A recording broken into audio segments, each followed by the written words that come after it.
Hello, this is my review of the Scofield Study Bible 3, New King James Version, in the genuine leather indexed version. I've had this Bible, let me check the date on it, since December of 2013.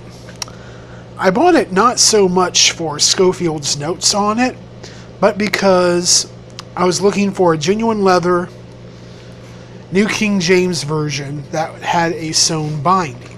And this one does have a sewn binding. I'm trying to remember how much I paid for it. I think it was $40 before the shipping and handling.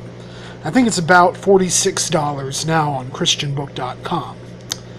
Let me show you some of the highlights, and then I'll talk about some of the not so great things.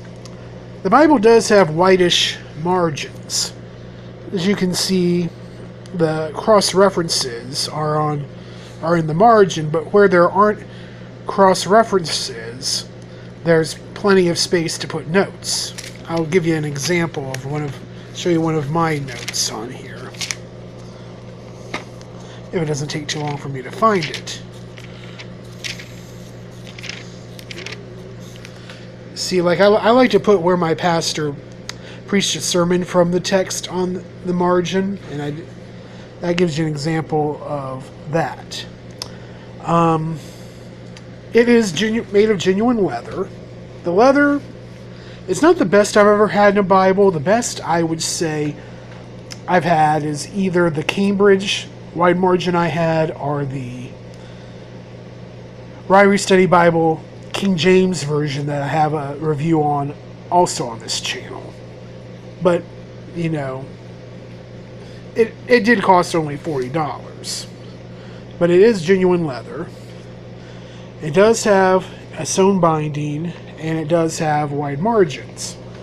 Now, the notes in the Bible are not as extensive as, say, an ESV Study Bible or the Ryrie Study Bible. And I personally would not agree with some of them. But I didn't get the Bible for that. I got it for the good construction, because it is hard, believe me, it is very hard to find a New King James Version at a reasonable price in genuine leather with a sewn binding.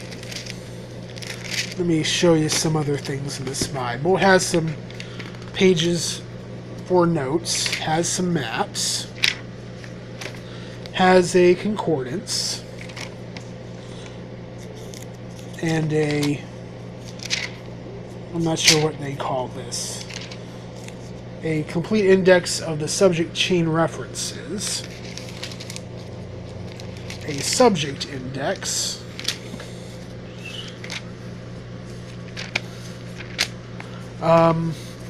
as I said, I've had this since around Christmas of 2013, and it's still holding up well.